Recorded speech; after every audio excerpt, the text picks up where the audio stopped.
നമസ്കാരം. ലൂസ് ടോക്കിലേക്ക് സ്വാഗതം. നമസ്കാരം.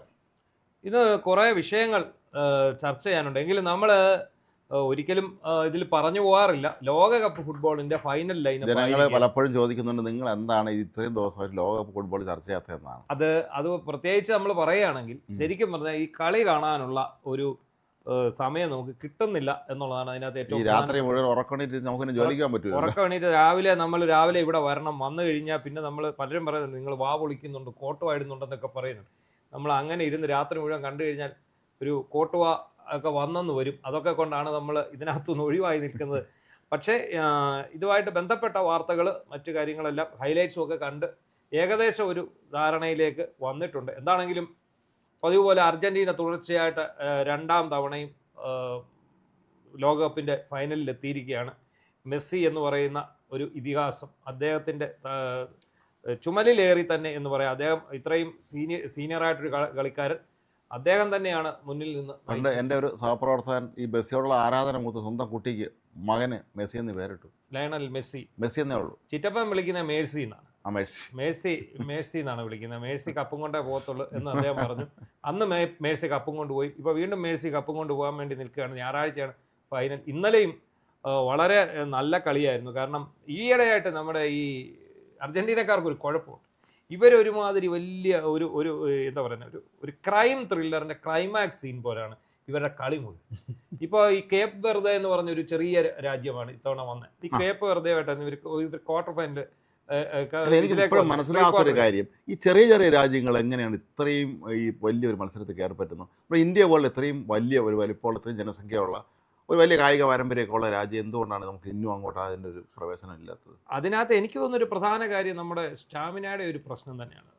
ഇത്രയും കളിക്കുക, ഒരേ വേഗതയിലും അതേ പന്തടക്കവും അതേ ഈ ഡ്രിബിൾ ചെയ്തുകൊണ്ട് ഓടാനുള്ള കഴിവും ക്രോസ് കൊടുക്കാനുള്ള കഴിവും ഇതെല്ലാം നമ്മൾ ആർജിച്ചെടുക്കും. എനിക്ക് തോന്നുന്നു നമ്മുടെ ഈ ഉപഭൂഖണ്ഡത്തിൽ ഇതിന് പറ്റിയ ഒരു കായികക്ഷമത നമുക്ക് കുറവാണ് എന്നാണ് എൻ്റെ ഒരു വിചാരം. അങ്ങനെയാണ്, അതാവാനാണ് സാധ്യത. കാരണം നമ്മളൊക്കെ ഒരു സ്വപ്നമാണ് ഇന്ത്യയും ലോക ഫുട്ബോൾ കളിക്കുക, നമ്മളത് കാണുക എന്നൊക്കെ പറഞ്ഞാൽ നമ്മുടെ വലിയൊരു സ്വപ്നമാണ്. നമുക്ക് എത്ര വലിയ ഗംഭീരം കളിക്കാറുണ്ട്. നമുക്ക് ഞങ്ങളുടെ നാട്ടിൽ ഫുട്ബോൾ ടൂർണമെന്റ് ഉണ്ടായിരുന്നു. ഞങ്ങളുടെ നാട്ടിൽ പന്ത് തട്ടി വളർന്ന ആൾക്കാരാണ് പഴയ KT ചാക്കോ, അലക്സ് എബ്രഹാം എന്നൊക്കെ പറഞ്ഞു.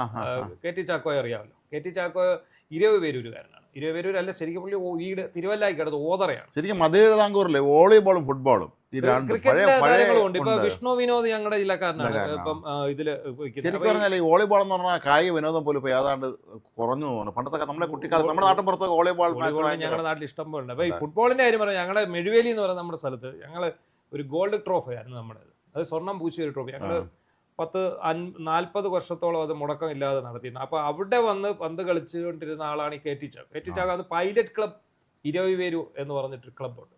ഈ സെവൻസ് ഫുട്ബോൾ. അപ്പോൾ അദ്ദേഹമായിരുന്നു അവിടുത്തെ ഗോളി. ഈ ഗോളിക്ക് അവിടെ ആരാധകരുണ്ട്. ഗോളിക്ക് ആരാധകരുള്ളവർ കാരണം ഞങ്ങൾ എന്നും വന്നിട്ട് വൈകുന്നേരം ആകുമ്പോൾ കളി തുടങ്ങും. കളി അങ്ങോട്ട് തീരാറാകുമ്പോൾ ഞങ്ങൾ പ്രാർത്ഥിക്കുന്നു ഇന്ന് സമനിലയായിരിക്കണം. സമനില കഴിഞ്ഞാൽ ഞങ്ങൾക്ക് അവിടെ എക്സ്ട്രാ ടൈം ഒന്നുമില്ല, പക്ഷേ സന്ധ്യയാവും. അപ്പോൾ പിന്നെ അടുത്ത പെനാൽറ്റി ഷൂട്ടൗട്ടാണ്. ഞങ്ങൾ ഈ പെനാൽറ്റി ഷൂട്ടൗട്ട് കാത്താണ് നിൽക്കുന്നത്. എന്നിട്ട് നമ്മൾ ഗോൾ പോസ്റ്റിന് പുറകിൽ പോയി നിൽക്കും. ഈ KT ചാക്കോ ഇങ്ങനെ വന്നിട്ട് ഇങ്ങനെ കൈ ഇങ്ങനെ വിരിച്ച് ഇങ്ങനെ അങ്ങോട്ട് നിൽക്കും. നിന്ന് കഴിഞ്ഞാൽ പിന്നെ ഈ പോസ്റ്റ് വേറെ സ്ഥലമില്ല. കാരണം അത് ആചാരഭാവമാണ്. ഈ കൈയെല്ലാം എതിലെ അടിച്ചാലും പുള്ളി തട്ടും. അപ്പം നമ്മുടെ ആഗ്രഹം എന്താണെന്നറിയോ, ഇത് പെനാൽറ്റി ഷൂട്ടൗട്ട് വന്നാൽ ഇദ്ദേഹത്തിൻ്റെ സേവുകൾ കാണുക എന്നുള്ളതാണ്. അങ്ങനെ ഇരുന്നാൽ അദ്ദേഹം കേരള പോലീസിലായി അവസാനം ഇന്ത്യയുടെ ഗോൾ കീപ്പർ ആകുമ്പോൾ ഞങ്ങൾക്കും അഭിമാനമുണ്ട്. ഞങ്ങളുടെ ഗ്രൗണ്ടിൽ 7-8 തവണ തുടർച്ചയായിട്ട് അവർ ഞങ്ങളുടെ കപ്പും കൊണ്ടുപോയിട്ടുള്ള ഒരു ടീമാണ്. അപ്പോൾ അങ്ങനെ അന്ന് കേരള പോലീസിന് നല്ലൊരു ടീമുണ്ട്. ഈ IM വിജയനും VP സത്യനും ഒക്കെ ആയിട്ട് നല്ലൊരു ടീമുള്ള, അത് MK ജോസഫിനെ പോലെ വളരെ പ്രഗത്ഭരായ പല DGP ആയിരുന്ന സമയത്ത് പോലീസിന് ഗംഭീര ടീം ഉണ്ടാക്കിയിട്ടുണ്ട്. IM വിജയനൊക്കെ തന്നെ അന്ന് പലരുടെയും വിദ്യാഭ്യാസ യോഗ്യത പോലും പരിഗണിക്കാതെ നല്ല ഉയർന്ന പദവി തന്നെ SI ആയിട്ട് മറ്റൊക്കെ ജോലി എടുത്ത ഒരുപാട് പേരുണ്ട്. ഈ പണ്ട് ഈ നെഹ്റു കപ്പ് നടക്കുന്ന സമയത്ത് ഇന്ത്യ 1-2 കളി ജയിക്കും. ആ കളി ജയിക്കുമ്പോൾ പകുതി മലയാളികളായി ടീമിനകത്ത്. പണ്ട് സന്തോഷ് ട്രോഫി എനിക്ക് ഓർമ്മയുണ്ട്, പഠിക്കുന്ന സമയത്ത് കേരളം നേടിയപ്പോഴും സംസ്ഥാന അവധി പ്രഖ്യാപിച്ചിട്ട് അത് കേക്കർനാർ. അതാണ് VP സത്യനാണ് ഇതിന്റെ ക്യാപ്റ്റൻ. അപ്പോൾ അന്ന് ഈ VP സത്യനെ, ഈ പറയുന്ന പിന്നെ CV പാപ്പച്ചനെ, ഷറഫ് അലി, ഈ കുരികേഷ് മാത്യു, അങ്ങനെ കുറേ ആൾക്കാരുണ്ട്. അന്ന് ഈ ഗോൾ കീപ്പർ എന്ന് പറഞ്ഞാൽ KT ചാക്കോയാണ്. KT ചാക്കോയുടെ ഗോൾ വലയം പേടിക്കുക എന്ന് പറഞ്ഞാൽ പിന്നീട് അദ്ദേഹം ഇപ്പം റിട്ടയർ ചെയ്തു. അസിസ്റ്റന്റ് കമാൻഡന്റ് ആയിരുന്നു അടൂര്. അപ്പോൾ അദ്ദേഹം തിരുവല്ലയിൽ സോക്കർ എന്ന് പറഞ്ഞൊരു ഫുട്ബോൾ അക്കാദമി നടത്തുന്നത്. നമ്മുടെ അവിടെ എന്ത് പ്രോഗ്രാം ആണെങ്കിൽ നമ്മൾ ഇദ്ദേഹത്തെ വിളിച്ചുകൊണ്ട് പോകും.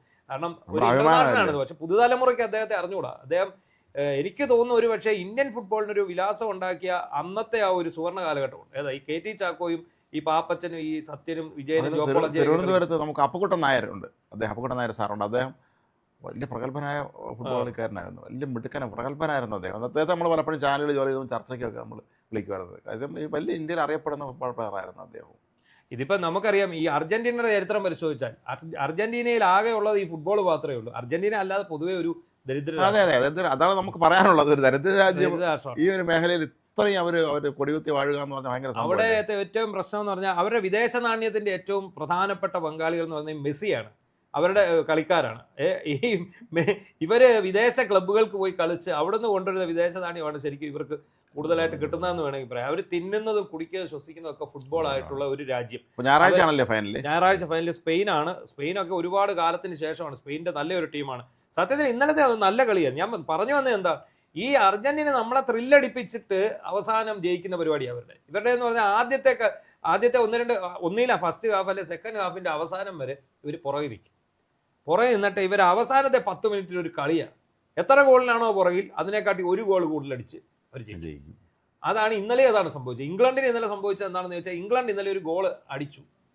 ഒരു ഗോൾ അടിച്ചു കഴിഞ്ഞ് ഇംഗ്ലണ്ട് പിന്നെ എന്ത് ചെയ്തു, നേരെ അങ്ങ് പ്രതിരോധത്തിലേക്ക് വലിഞ്ഞു. ഈ അടിച്ച ഗോൾ തിരിച്ചടിപ്പിക്കാതിരിക്കാൻ വേണ്ടി.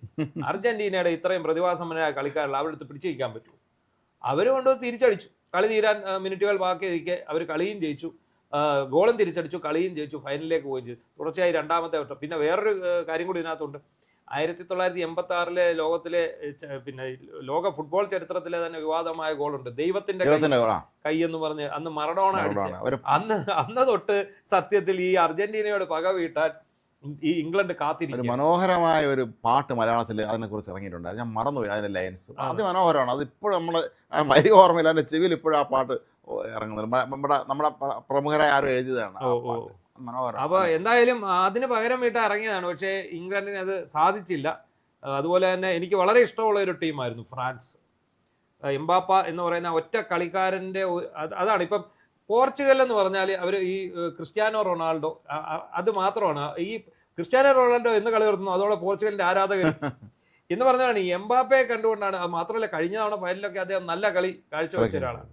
എന്താണെങ്കിലും ശരി, ലോകം ഒരു പന്തിലേക്ക് ചുരുങ്ങി ഇത്രയും ദിവസങ്ങൾ നീണ്ടു നിന്ന മത്സരങ്ങൾക്കൊടുവിൽ ഞായറാഴ്ച ശരിക്കും ലോകം ഒരു വലിയ യുദ്ധത്തെ നേരിടുന്ന അതേ സമയത്ത് തന്നെയാണ് ഇത്തരത്തിലുള്ള ഒരു കായിക ഒരു വലിയ മാമാങ്കമാണ് നടന്നുകൊണ്ടിരിക്കുന്നത്. അല്ല, ഒട്ടേറെ മുഹൂർത്തങ്ങളുണ്ടെന്ന്. ഇതിപ്പോ ഞാൻ പറയാം, ഈ കേപ്പ് വെർദെ എന്ന് പറയുന്ന ആ ഒരു ടീം, ആ രാജ്യത്തെ എല്ലാവരും ഇപ്പോഴും അന്വേഷിക്കുന്നു ഇങ്ങനൊരു രാജ്യം ഉണ്ടോ. എന്നിട്ട് ഈ നമ്മൾ ഗ്ലോബ് എടുത്ത് വെച്ച് നോക്കുമ്പോൾ കാണാം അവിടെ ഇങ്ങനെ പൊട്ടുപോലെ 2-3 കുത്ത് കേപ്പ് വെർദെ. അങ്ങനെ ചില രാജ്യങ്ങളുണ്ട്, നമുക്ക് തന്നെ അറിയില്ല ഇങ്ങനെ രാജ്യം ലോകത്തുണ്ടെന്നുള്ളത്. അതെ, അങ്ങനെയൊക്കെയുള്ള കുറെ രാജ്യങ്ങളുടെ പേര് രാജ്യങ്ങൾ പിന്നീട് സ്വാതന്ത്ര്യം പ്രഖ്യാപിച്ച് വളരെ വൈകിയാണ്. അതാണ് കാര്യം. അപ്പോൾ നമ്മൾ ഈ ഫുട്ബോളിൽ നിന്ന് നമ്മൾ നേരെ കേരളത്തിലോട്ട് വരുമ്പോൾ നമ്മുടെ മണിയാശാന്റെ ഒരു ഭീഷണി കണ്ടായിരുന്നു. മണിയാശാൻ ഗംഭീര ഭീഷണിയാണ്. വനവകുപ്പിനെയും പോലീസിനെയും എല്ലാവരും പുള്ളി വെല്ലുവിളിക്കുകയാണ്. മണിയാശാന് പോലീസുകാരോട് പറഞ്ഞ, എനിക്ക് പോലീസും പുല്ലാണ്, വനംവകുപ്പും പുല്ലാണ്, ഫോറസ്റ്റും പുല്ലാണ്, എനിക്ക് വനം വകുപ്പും പുല്ലാണ്. ഞാൻ മര്യാദയ്ക്ക് ഇരുന്നില്ല ഞങ്ങളെ നിയമം കഴിഞ്ഞു. നിന്റെ ഒന്നും വീട്ടിൽ നിന്റെ ഭാര്യയും കൊച്ചുങ്ങളെ ഒന്നും കടത്തി ഉറക്കുകയില്ല. പോലീസാണെന്നും പറഞ്ഞ് ഇങ്ങോട്ട് വന്ന എല്ലാവരും ഞങ്ങളുടെ തനി ഗുണം എനിക്ക് മര്യാദയ്ക്ക് കൊള്ളാം. പുള്ളിയുടെ സ്ഥിരം ഡയലോഗ്. സ്ഥിരം ഭീഷണിയാണല്ലോ അദ്ദേഹം. പക്ഷെ അതൊന്നും ചെയ്യാറില്ല എന്നാണ് തോന്നുന്നത്. ഭീഷണി മാത്രമേ ഉള്ളൂ എന്ന് പറഞ്ഞത്. ഇല്ല, പുള്ളി പണ്ട് ഭീഷണി മുഴക്കിയിട്ട് അവസാനം അന്വേഷണ ഉദ്യോഗസ്ഥരുടെ മുമ്പിൽ വിറച്ചു നിന്ന ഒരു സന്ദർഭമുണ്ട്, അറിയാമല്ലോ. 1 2 3 വെടിവെപ്പിന്റെ സമയത്ത്. അപ്പൊ പുറത്ത് അദ്ദേഹത്തെ കണ്ടുവിട്ടാണെന്ന് ആട് സിനിമയില് ഇന്ദ്രൻസിന്റെ കഥാപാത്രത്തെ പി ശശിയെ. അത് ഇന്ദ്രൻസ് പിന്നീട് ഇദ്ദേഹത്തിന്റെ മുമ്പിൽ ചെന്നപ്പോ അദ്ദേഹത്തിന് പേടിയായിരുന്നു എന്നാ പറയുന്നത്.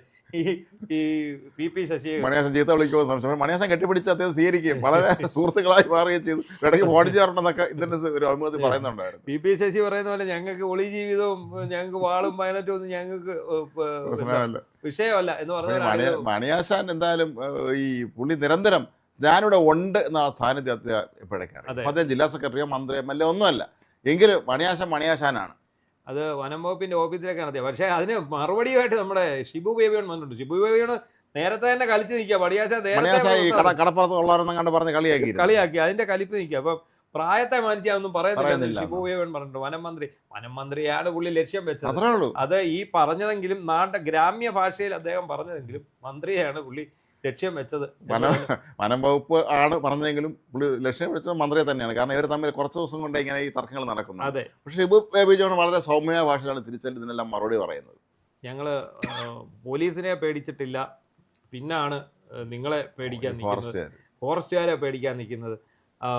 പിന്നെ മണിയാശാന്റെ മൊഴിമുത്തുകൾ എന്ന് പറഞ്ഞാൽ എല്ലാം കുറിച്ച് വെച്ച് ഓർത്ത് വെച്ച് ഇഷ്ടം പോലെ ഉണ്ട്. ഇത് ഏതൊക്കെ സംഭവം എവിടെയൊക്കെ നമുക്ക് പറയണമെന്ന് പോലും നമുക്ക് അറിഞ്ഞുകൂടാ. കാരണം അതുപോലെ അദ്ദേഹം ഗ്രാമ്യ ശൈലി പ്രയോഗിച്ചിട്ടുണ്ട് പലയിടത്തും. പിന്നെ അതിനകത്ത് അദ്ദേഹത്തിന്റെ ആ പറയുന്ന കൂട്ടത്തിലുള്ള ആക്ഷൻ ഉണ്ട്. ആ ആക്ഷനും അത് കഴിഞ്ഞ ഒരു ചിരിയും കൈ കൂട്ടിയുള്ള ഒരു തിരുമലും. ആ തിരുമലാണ് ഇന്ദ്രൻസ് ആ സിനിമയിൽ ഇങ്ങനെ കാണിക്കുന്നത്, കൈ വെച്ച് ഇങ്ങനെ കാണിക്കുന്നത്. അതിനിടയ്ക്ക് ഒരു പുള്ളി ഒരു ശബ്ദം മുഴുവൻ ആ എന്ന് പറഞ്ഞൊരു ശബ്ദവും ഒരുത്തനെ ഞങ്ങൾ വെട്ടിക്കൊന്നു, ഒരുത്തനെ തല്ലിക്കൊന്നു, വെടിവെച്ച് കൊന്നു എന്നൊക്കെ പറഞ്ഞിട്ട് എന്ന് പറഞ്ഞ് ആ ഒരു രീതി. ഞാനന്ന് തൊടുപുഴ മംഗളം ദിനപത്രത്തിന്റെ ഇടുക്കി ജില്ലാ ലേഖനായിട്ട് ജോലി ചെയ്യുന്ന സമയത്താണ് ഈ പ്രസംഗം നടക്കുന്നത്. അന്നാണ് ഈ പ്രസംഗം നടക്കുന്നത്. നമ്മൾ നേരത്തെ ഒരിക്കൽ ലൂസ് ടോക്കിൽ അതിനെക്കുറിച്ച് ഞാൻ പറഞ്ഞിട്ടുണ്ട് എന്നാണ് എൻ്റെ ഓർമ്മ. അദ്ദേഹം ഈ പ്രസംഗം നടത്തുന്നതും ഇത് നമ്മുടെ കൂട്ടത്തിൽ തന്നെ ഒരു മാധ്യമപ്രവർത്തകനാണ് ഇത് കത്തുന്നത്. അദ്ദേഹം വിളിച്ചു പറയുന്ന വർഷങ്ങൾക്ക് ശേഷമാണെങ്കിലും വെളിപ്പെടുത്തലാണ്. പിന്നല്ല മാത്രമല്ല ഇത് ഏതോ വിദൂര സ്ഥലത്താണ്, അല്ല പ്രധാനപ്പെട്ട ടൗണിലൊന്നും അല്ല. രാജാക്കാട് രാജകുമാരി പ്രദേശം. അപ്പോൾ ഈ നേരത്തെ അതിനൊക്കെ മുമ്പാണ് നമ്മുടെ രാമേന്ദ്രൻ നായർ വെളിപ്പെടുത്തിയിട്ട് ലക്ഷ്മണ അടക്കം ജയിലിൽ പോയി കിടന്നു. വർഗീസിനെ വെടിവെച്ചു കൊന്ന കേസ് നക്സലൈറ്റ് വർഗീസിൻ്റെത് ഏറ്റുമുട്ടൽ കൊലപാതകമല്ലായിരുന്നു. പോലീസ് കസ്റ്റഡിയിലിരിക്കെ ലക്ഷ്മണയുടെ നിർദ്ദേശപ്രകാരം ഈ രാമേന്ദ്രൻ നായർ എന്ന് പറയുന്ന പത്തനാപുരത്തുകാരനാണ്, ആ കോൺസ്റ്റബിള് വെടിവെച്ച് കൊല്ലുകയായിരുന്നു. അതിനുശേഷം അയാൾക്ക് കുറ്റബോധമായി.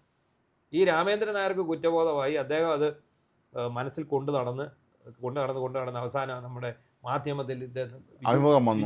ഇദ്ദേഹം നാട്ടിൽ പലയിടത്തും മുമ്പ് പറഞ്ഞിട്ടുണ്ടായിരുന്നു, ഞാൻ പറഞ്ഞില്ലേ നമ്മുടെ അടൂർ ലേഖനോട് പുള്ളി അവിടെ അടൂർ വന്നിരിക്കും. പുള്ളി രാവിലെ ബസ്സിന് കയറി അടൂർ വരും. അന്ന് മംഗളത്തിന്റെ ഓഫീസിൽ അടൂർ ഗോപി മോഹൻ എന്ന് പറഞ്ഞ ലേഖനം പുള്ളിയോട് സ്ഥിരമായിട്ട് പറയും, നിനക്കറിയാവൂ ഞാൻ ആ വർഗീസിനെ വെടിവെച്ചത്. കൊച്ചാട്ടൻ എന്നും വന്ന് ഇവിടെ നിന്ന് പറയുന്നത്. അപ്പൊ നമ്മൾ അവസാനം ഈ സംഭവത്തെ കുറിച്ച് അന്വേഷിച്ച് ചെല്ലുമ്പോ എന്താണ് ഈ കൊച്ചാട്ടൻ എന്ന് ഇവിടെ വന്നിരുന്ന് പറയുന്നതാണല്ലോ, എല്ലാവരും കള്ളം പറയാണെന്ന് വിചാരിച്ചു. പക്ഷെ അദ്ദേഹം തെളിവ് സഹിതം പറഞ്ഞു. അദ്ദേഹത്തിന് മൊഴിയെടുത്തിട്ടാണ് ചെയ്ത. അന്ന് പറഞ്ഞ പോലെയാണ് ഈ മണിയാശാൻ എന്ന് ഈ രാജാക്കാട് വെച്ച് ഇവരെ എല്ലാം വെട്ടിക്കൊന്നും വെടിവെച്ചു തല്ലിക്കൊന്നും ഒക്കെ വിളിച്ചു പറഞ്ഞ് അവസാനം എന്ത് പറ്റി, ആ കേസ് റീഓപ്പൺ ചെയ്ത പോലെ ഈ കേസ് റീഓപ്പൺ ചെയ്തു. എന്നിട്ട് മണിയാശാനെ പിടിക്കുന്നില്ല. അങ്ങനെ ഇരിക്കുമ്പോഴാണ് മണിയാശാൻ നമ്മുടെ ആഭ്യന്തരമന്ത്രിയുടെ മോന്റെ കല്യാണത്തിന് വരുന്നത്. പിടികിട്ടാ പുള്ളിയെ മണിയാശാൻ ആഭ്യന്തരമന്ത്രിയുടെ തോളെ കൈയിട്ട് വേദിയിൽ നിൽക്കുകയാണ്. അപ്പോൾ വാർത്ത കൊടുത്തു, പിറ്റേന്ന് പുള്ളി അറസ്റ്റ് ചെയ്തു. അങ്ങനെയാണ് അതിന്റെ സംഭവം. പക്ഷെ എന്തായാലും ഇദ്ദേഹത്തിന് മണിയാശാന് പൊതുവെ ഒരു പ്രശ്നമുള്ളത്, ഇത്തവണ അദ്ദേഹത്തിന് സീറ്റ് കിട്ടുമെന്നാണ് കരുതിയിരുന്നത്. അദ്ദേഹം ആയിരുന്നെങ്കിൽ ഒരുപക്ഷെ അദ്ദേഹം ആയിരുന്നെങ്കിലും തോറ്റു പോകാൻ ഇപ്പോഴത്തെ ഈ ഒരു തരംഗം. അതിന് പകരമാണ് ജയചന്ദ്രൻ കൊടുത്തത്.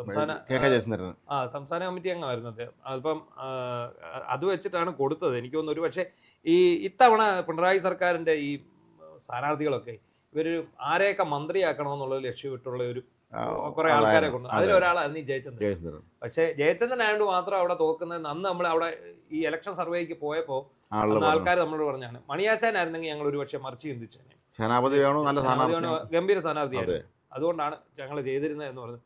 അപ്പം എന്തായാലും ഇന്നിപ്പോ അദ്ദേഹത്തിന്റെ വനം വകുപ്പിനോടുള്ള വെല്ലുവിളി, പോലീസുകാരെ പേടിച്ചിട്ടില്ല, പിന്നാണ് ഞങ്ങൾക്ക് വനം വകുപ്പുകാരെ എന്നാ പറഞ്ഞു. പക്ഷെ പോലീസുകാരെ കാട്ടി വിവരന്മാരാ വനം വകുപ്പുകാർ.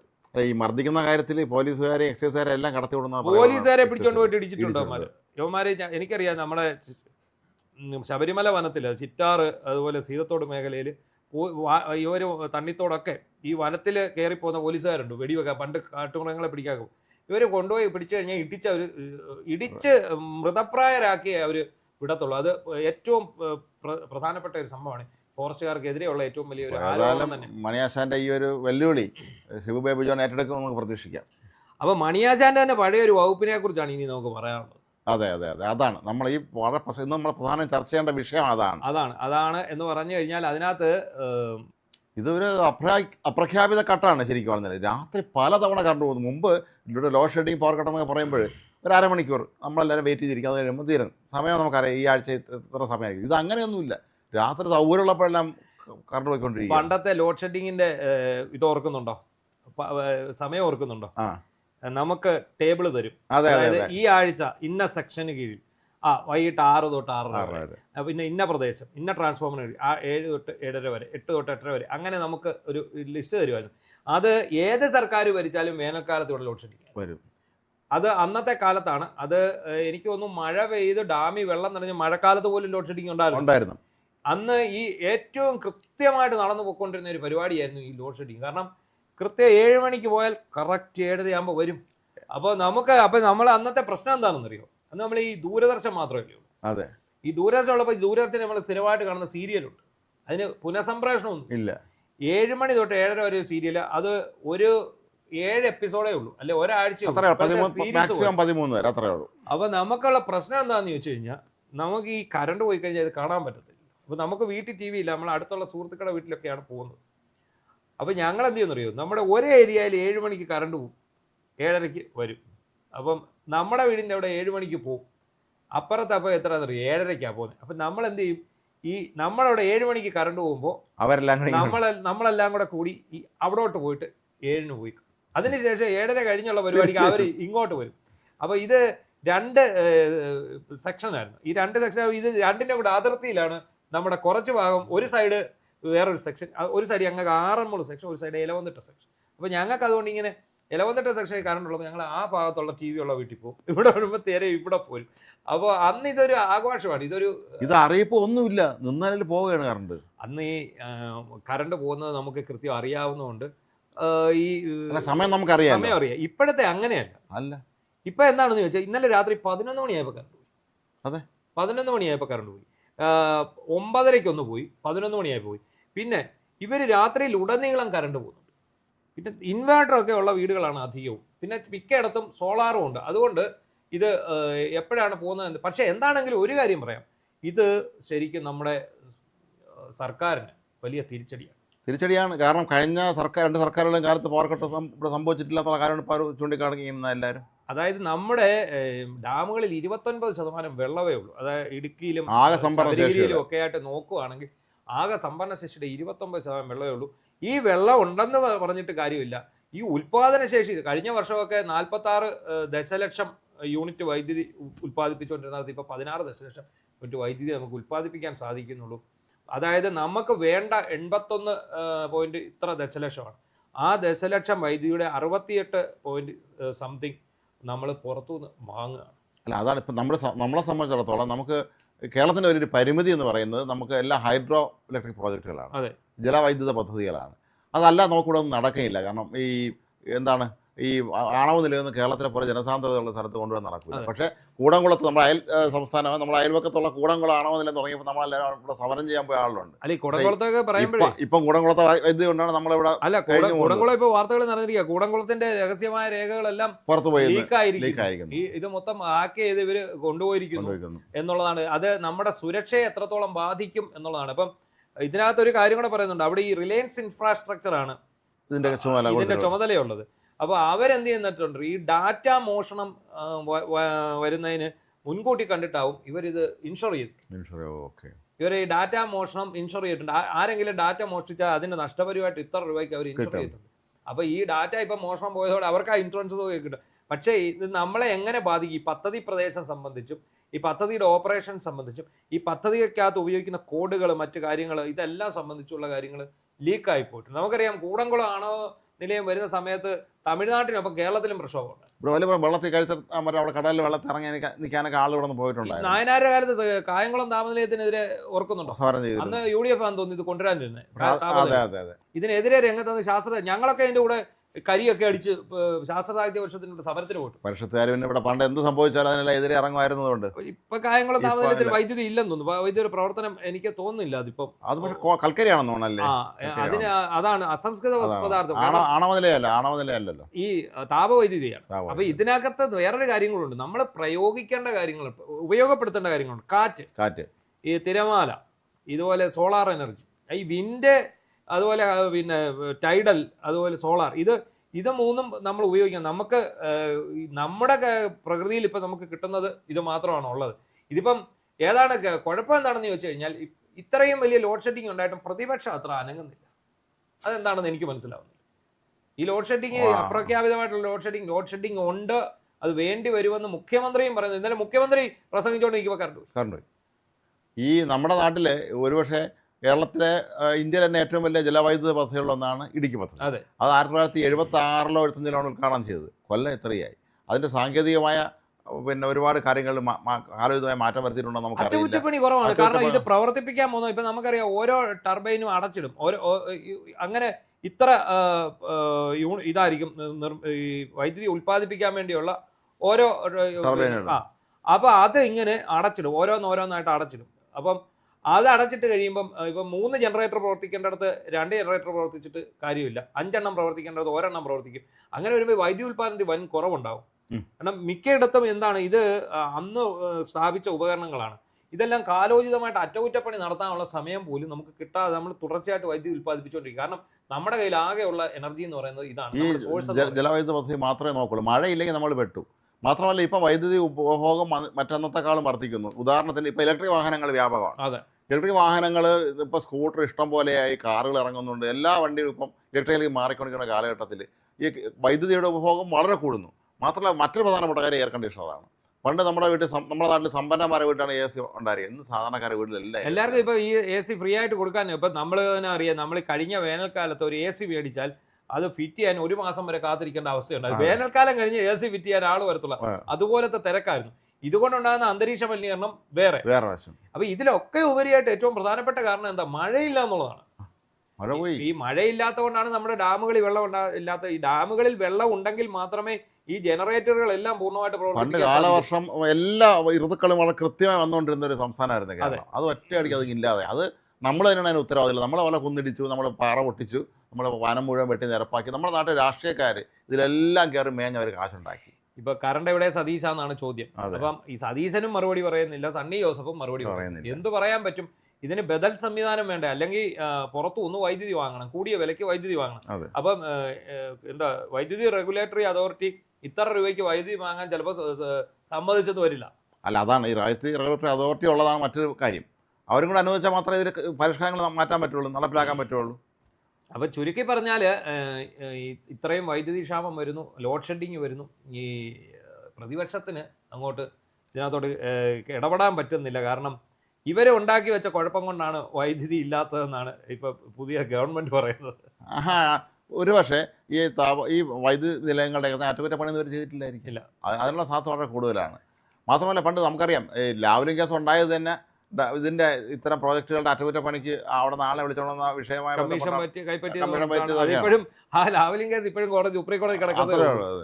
എന്താണെങ്കിലും ഒരു കാര്യം ഉറപ്പാണ്, ഈ UDF സർക്കാരിന്റെ ആദ്യ ദിനങ്ങളിലെ ഒരു വലിയ കല്ലുകടിയായിട്ട് ഇത് മാറിയിരിക്കുകയാണ്.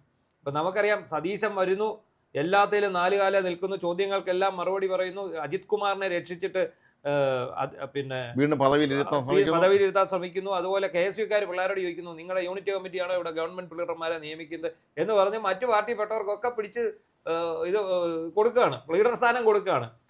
ഇതിനകത്തൊക്കെ വ്യാപാര വ്യവസായം നടന്നിട്ടുണ്ടെന്ന് വലിയ ആക്ഷേപവും ഉയരുന്നുണ്ട്. അപ്പൊ ഇങ്ങനെ തിളങ്ങി വിളങ്ങി നിൽക്കുന്ന പൂക്കി ഗവൺമെന്റ്, അത് പൂക്കി എന്നാണ് അദ്ദേഹത്തെ അറിയപ്പെടുന്നത്. പൂക്കി ഗവൺമെന്റ് ഈ ഒരു കാര്യത്തിൽ മാത്രം, വൈദ്യുതിയുടെ കാര്യം വളരെ പ്രധാനപ്പെട്ടതാണ്. പിന്നെ ഒരു കാര്യമുണ്ട്, മിക്ക വീടുകളിലും ഇൻവെർട്ടറുകളുണ്ട്, ചില വീടുകളിൽ ജനറേറ്ററുകൾ തന്നെ ഉപയോഗിക്കുന്നു, സോളാർ ഇൻവെർട്ടറുകളുണ്ട്, ചിലർക്ക് സോളാർ എനർജി ഉണ്ട്. അങ്ങനെയുള്ളത് കൊണ്ട് അവരൊക്കെ ഇത് കവർ ചെയ്തു. എന്നാലും ഈ കേരളത്തിലെ ഭൂരിഭാഗം ജനങ്ങൾക്കും വൈദ്യുതി പോയാൽ ഇപ്പം മെഴുകുതിരിക്ക് ചിലവ് ഏറി തുടങ്ങി. അതുപോലെ ഈ ചൈനീസ് വിളക്കുകളുണ്ടല്ലോ, കറണ്ട് പോകുമ്പോൾ കത്തുന്നത്, അതിനൊക്കെ അല്ല, ഇതിന് സർക്കാർ ചെയ്യേണ്ടത്, നമ്മളെ മലയാളികളായ ഒരുപാട് വിദേശ രാജ്യങ്ങളിലൊക്കെ തന്നെ പണിയെടുക്കുന്ന ഈ മേഖലയിൽ അതിവിദഗ്ധന്മാരായ പലരുണ്ട്. ഇവരൊക്കെ ബന്ധപ്പെടുക. അതിനൊന്നും ഒരു ബുദ്ധിമുട്ടില്ല. ഇതിനെങ്ങനെ എളുപ്പത്തിൽ ഇതിൻ്റെ പരിഹാരം കണ്ടുപിടിക്കുക. ഇപ്പോൾ സോളാർ എനർജി ആണെങ്കിലും അതുപോലെ മറ്റുള്ള ഈ കടലിൽ തിരയുന്നതാണെങ്കിലും എല്ലാം കാറ്റിൽ നിന്ന് നോക്കി എടുക്കാനേ. നമുക്കിപ്പോൾ രാമക്കൽമേട്ടിലെങ്ങാണ്ടാണ് കാറ്റിൽ നിന്ന് വൈദ്യുതി ഉള്ളത്. അല്ല, കാറ്റാടിപ്പാടം നമ്മൾ ഉപയോഗിക്കുന്നില്ല. തമിഴ്നാട് കൃത്യമായിട്ട് ഇപ്പൊ രാമക്കൽമേട് എന്ന് പറയുന്ന 2 കുന്നുകളാണ്. അതിൽ ഒരു കുന്ന് കേരളത്തിന്റെ, ഒരു കുന്ന് തമിഴ്നാടിന്റെ. തമിഴ്നാടിന്റെ കുന്നിൽ നിറയെ ഈ കാറ്റാടിയുണ്ട്, നമ്മുടെ കുന്നിൽ ഒന്നുമില്ല. അതുപോലെ നമ്മളിപ്പോൾ കന്യാകുമാരി ജില്ലയിലേക്ക് യാത്ര ചെയ്യുകയാണെങ്കിൽ വഴിനീള കാറ്റാടിപ്പാടങ്ങളാണ്. അത് നമ്മളിപ്പോൾ ഇവിടുന്ന് ഇപ്പോൾ അങ്ങോട്ട് ഇറങ്ങുന്ന വഴിക്കാണെങ്കിലും നമ്മൾ നോക്കിയാൽ പറ്റും. ഇപ്പോൾ തെങ്കാശിയിൽ നിന്ന് അങ്ങോട്ട് പോകുന്ന സ്ഥലങ്ങളിലൊക്കെ ഉണ്ട്. അതുപോലെ കമ്പത്തുനിന്ന് താഴോട്ട് ഇറങ്ങിക്കഴിഞ്ഞാൽ, കുമളിയും താഴോട്ട് ഇറങ്ങിക്കഴിഞ്ഞാൽ അവിടെ എല്ലാം ഈ കാറ്റാടി യന്ത്രങ്ങൾ വെച്ചിട്ട് അവർ വൈദ്യുതി ഉൽപ്പാദിപ്പിക്കുന്നുണ്ട്. അത്യാവശ്യം അവർക്ക് എനിക്ക് തോന്നുന്നു ഒരു കാറ്റാടി യന്ത്രം നിർമ്മിക്കണമെങ്കിൽ വലിയ ചെലവാണ്. അതൊരു വലിയ അല്ല, അത് നമ്മൾ കന്യാകുമാരി ജില്ലയിൽ കടന്നു പോകുമ്പോൾ ഞാൻ കണ്ടിട്ടുണ്ട്. പല വൻകിട നാഷണൽ ലെവലുള്ള കമ്പനികളുടെ പേരാണ് അതാ പറഞ്ഞത്. ഇതിന്റെ ഒരു ലീഫ് കൊണ്ടുവരണമെങ്കിൽ ഒരു വലിയ ട്രെയിലർ വേണം. ഈ ട്രെയിലറിലാണ് ഇത്.